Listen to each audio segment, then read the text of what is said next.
जय शिवराय मित्रांनो, राज्यात महारेशीम अभियान 2026 राबवलं जात आहे आणि याच अभियानाच्या अंतर्गत शेतकऱ्यांना नोंदणी करण्यासाठी ऑनलाईन पद्धतीनं आपले सरकार पोर्टलवरती सुविधा देण्यात आलेली आहे। आणि आजच्या या व्हिडिओच्या माध्यमातून आपले सरकार पोर्टलवरती या रेशीम अभियानाच्या अंतर्गत नोंदणी कशी करायची याच्याच बद्दलची माहिती घेण्याचा प्रयत्न करणार आहोत। मित्रांनो, याच्यासाठी आपल्याला आपले सरकार पोर्टलवरती यायचे। याच्यावरती आल्यानंतर आपण पाहू शकता लेफ्ट साइडला बऱ्याच सारे ऑप्शन दिलेले आहेत। हे इंग्लिश आणि मराठी दोन्हीमध्ये आपल्याला पोर्टल उपलब्ध आहे। आपले सरकार.महाऑनलाईन.gov.in याच्यावरती आल्यानंतर आपण पाहू शकता मराठीमध्ये केल्यानंतर सुद्धा आपण या ठिकाणी पाहू शकता नवीन युजर आणि VLE लॉग इन। ज्यांचं आपले सरकार सेवा केंद्र आहे ते VLE लॉग इन मधून जातील। आता आपल्याला नवीन युजरच्या माध्यमातून जायचे। मग आपण जर नोंदणी केलेली नसेल तर आपल्याला नोंदणी करावी लागेल। याचा व्हिडिओ यापूर्वीच बनवलेला आहे, तो व्हिडिओ तुम्ही डिस्क्रिप्शन मध्ये पाहू शकता। नोंदणी केल्यानंतर आपला जो काही पासवर्ड, युजर आयडी, पासवर्ड आणि आपला जिल्हा, कॅप्चा कोड हे टाकून आपल्याला या ठिकाणी लॉग इन करायचे। लॉग इन केल्यानंतर आपण यापूर्वी केलेले अर्ज असतील तर ते दाखवले जातील, नसेल तर डॅशबोर्ड रिकामा दाखवला जाणार आहे। आणि लेफ्ट साइडला पाहू शकता सहकार पणन व वस्त्रोद्योगच्या अंतर्गत आपल्याला ही बाब ऍड केलेली आहे। सहकार पणन वस्त्रोद्योग निवडल्यानंतर वस्त्रोद्योगच्या अंतर्गत आपल्याला रेशीम शेतकऱ्यांची नोंदणी करणं अशा प्रकारचे ऑप्शन देण्यात आलेले आहे। या ऑप्शनला निवडून पुढे जावरती क्लिक करायचे। याच्यामध्ये आल्यानंतर तुम्हाला मलबेरी, तुती किंवा टसर याची नोंदणी करण्यासाठी विचारलं जाईल। याच्यामध्ये टसरची असेल तर टसर, मलबेरीची असेल, तुतीची असेल तर तुती। आता आपण तुतीसाठी करणार आहोत तर आपल्याला या ठिकाणी तुती निवडायचे। याच्यानंतर नोंदणीमध्ये आपलं नाव ऑटोमॅटिक घेतलेलं आहे, मराठीमध्ये नाव ऑटोमॅटिक घेतलेलं आहे। आधार नंबर द्यायचा आहे। आधार नंबर एंटर केल्यानंतर पुढे आपल्याला डिव्हिजन निवडायची। विभाग कोणता आहे आपला, अमरावती, कोकण, जे काही विभाग असेल, नागपूर, मराठवाडा, ते आपल्याला त्यात निवडायचे। जिल्हा निवडायचा आहे, तालुका निवडायचा आहे, आपलं गाव निवडायचे। याच्यानंतर स्त्री पुरुष लिंग जे काही असेल ते मेल फिमेल आपल्याला याच्यामधून निवडायचे। जिल्हा बदलल्याबरोबर आपण तालुके पाहू शकता, विभाग बदलल्याबरोबर जिल्हे चेंज होत आहेत हे आपण या ठिकाणी पाहू शकता। याच्यानंतर आपण लिंग निवडल्यानंतर पुढचे ऑप्शन आपल्याला शिक्षण निवडण्याचे। आपलं शिक्षण काय झालेलं आहे ते आपल्याला याच्यामध्ये द्यायचे, SSC, HSC, graduate, post graduate किंवा निरक्षर। याच्यानंतर पुढे caste category SC, ST, general, जो काही आपला कास्ट प्रवर्ग असेल तो आपल्याला द्यायचा आहे। मोबाईल नंबर आपला नोंदणीच्या वेळेस घेतलेला आहे। याच्या पुढे आपल्याला जन्मतारीख द्यायची आहे। कॅलेंडर दिलेले, या कॅलेंडर मधून आपली जी काही जन्मतारीख असेल ती जन्मतारीख आपल्याला याच्यामध्ये निवडायची। पुढे आहे शेतकऱ्याचा तपशील। याच्यानंतर शेतकऱ्याच्या तपशीलमध्ये काय करायचे की शेतकरी बिलो पॉवर्टी लाईन आहे का, नाही असेल तर यस, नसेल तर नाही, आणि असेल तर त्याच्या संदर्भातील पुढे कागदपत्र द्यावे लागतील। याच्यानंतर जमीन धारणा किती आहे ती द्यायची। 1 हेक्टर, 2 हेक्टर, काय जे असेल ते 1.84, तर 1च्या मध्ये पॉईंट लावू शकता, 2 असेल तर 2 किंवा 1 असेल तर 1, जे काय असेल ते। आणि त्यानुसार आपला भूधारणा वर्गवारी बदलणार आहे। अल्प, अत्यल्प जे काही असेल ते चेंज होत राहणार। सीमांत शेतकरी, अल्प शेतकरी, अत्यल्प भूधारक शेतकरी। 1 हेक्टर असेल तर सीमांत पर्यंत येतात, 1 हेक्टर पेक्षा जास्त असेल तर अल्प भूधारक मध्ये शेतकरी या ठिकाणी येतात। त्याच्यानंतर तुती लागवड ज्या गट नंबर मध्ये करायचा तो सर्वे नंबर काय त्याची माहिती द्यायची आहे। त्याच्यामध्ये किती एकर करायचे तर आपल्याला 1 एकरसाठी याच्यात अलाउड आहे, 1 एकर आपण या ठिकाणी करतोय।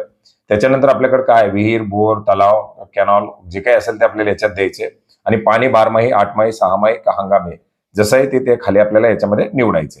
हे झाले शेतकऱ्याच्या जमिनीचा, शेतकऱ्याचा तपशील। पुढे लाभ प्राप्त झाल्याचा तपशील। आपल्याला याच्या पुढे लाभ मिळालेला आहे का, मिळाला असेल तर कोणत्या योजनेतून मिळाला, कशासाठी मिळालेला आहे हे याच्यामध्ये देऊ शकता। आता लाभ जर मिळालेलाच नसेल तर आपण लाभ मिळाला नाही नो करू शकता। जर मिळाला असेल तर कोणत्या वर्षी कितीचा मिळाला आहे त्याची माहिती आपल्याला याच्यामध्ये द्यायची। आता लाभ मिळाला असेल तर तो ऍड करून आपण याच्यामध्ये ऍड करू शकता, नसेल तर नो करून आपण डायरेक्टली बँक तपशीलवरती आपल्याला या ठिकाणी जायचंय।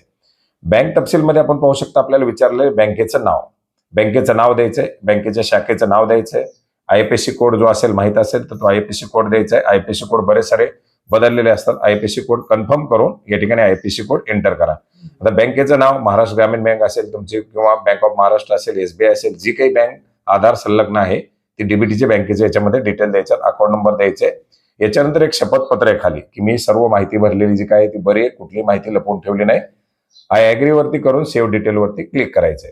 माहिती आपली जतन झालेली आहे, आपण ही माहिती पुन्हा बदलू शकत नाही असं सांगितलं जाणार आहे। आणि पुढे जावरती आपल्याला क्लिक करायला सांगितलेलं आहे। पुढे गेल्यानंतर आपल्याला कागदपत्र अपलोड करण्यासाठी सांगितलं जाणार। आता कागदपत्र अपलोड करामध्ये काय तुम्हाला 5 ते 20 KB पर्यंतचा फोटो, तुमची स्वाक्षरी, त्याची साईज या ठिकाणी दिलेली आहे। फोटो असेल तर फोटो याच्यामध्ये क्रॉप करू शकता आणि फोटो अगदी छोट्या साईज मध्ये आपल्याला या ठिकाणी पाहिजे। फोटोची आपण या ठिकाणी हाईट आणि वेट पण पाहू शकता। याच्यामध्ये आपल्याला फोटो, स्वाक्षरी, आपलं आधार कार्ड, आधार कार्ड नसेल तर पासपोर्ट, पासपोर्ट नसेल तर वोटर ID अशा प्रकारचे एक कागदपत्र।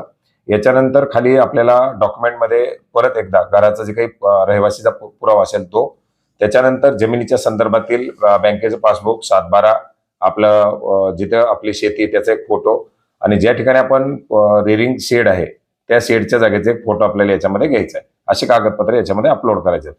आता फोटो आपल्याला एकदम छोट्या साईजचा असणार आहे, तो फोटो आपल्याला अपलोड करायचा आहे. स्वाक्षरी आपण या ठिकाणी घेतलेली स्वाक्षरी अपलोड करायचे. अशी एक कागदपत्र सांगितलेल्या साईजनुसार याच्यामध्ये अपलोड करायचे. आता याच्यामध्ये खालची जी कागदपत्र आहेत ती पूर्णपणे पीडीएफ स्वरूपामध्ये असणार आहेत, आणि पीडीएफ स्वरूपामध्ये साईज ही त्याची 500 KB पर्यंत आहे. तर ती साईज आपल्याला या ठिकाणी लक्ष देऊन अपलोड करायची. जास्त साईजची फाईल असेल तर या ठिकाणी आपण अपलोड करू शकणार नाही, आणि पीडीएफ स्वरूपामध्येच ती फाईल आपल्याला या ठिकाणी अपलोड करता येणार आहे. अशा प्रकारचे कागदपत्र अपलोड करून अपलोड डॉक्युमेंटवर क्लिक करायचे. डॉक्युमेंट अपलोडेड सक्सेसफुली दाखवलं जाईल, आणि पुढे आपल्याला करायचे पेमेंट.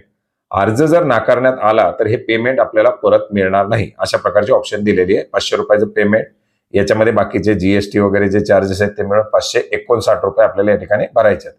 ऍप्लिकेशन आयडी आपल्याला दिलाय, कन्फर्म वरती क्लिक करायचं आहे. पेमेंटचा गेटवे येईल, याच्यामध्ये net banking, credit card, debit card, याच्यामध्ये नेट बँकिंग, पे, गव्हर्नमेंट, ऑल याच्यावरती आपल्याला सिलेक्ट करायचंय. याच्यावरती सिलेक्ट केल्यानंतर पुन्हा एकदा दाखवलं जाईल. प्रोसीड टू पेमेंट वरती क्लिक करायचे. प्रोसीड टू पेमेंट वरती क्लिक केल्यानंतर आपण युपीआय, नेट बँकिंग, जे काही वॅलेट असतील, QR कोड असतील त्यानुसार आपलं हे पेमेंट करू शकता.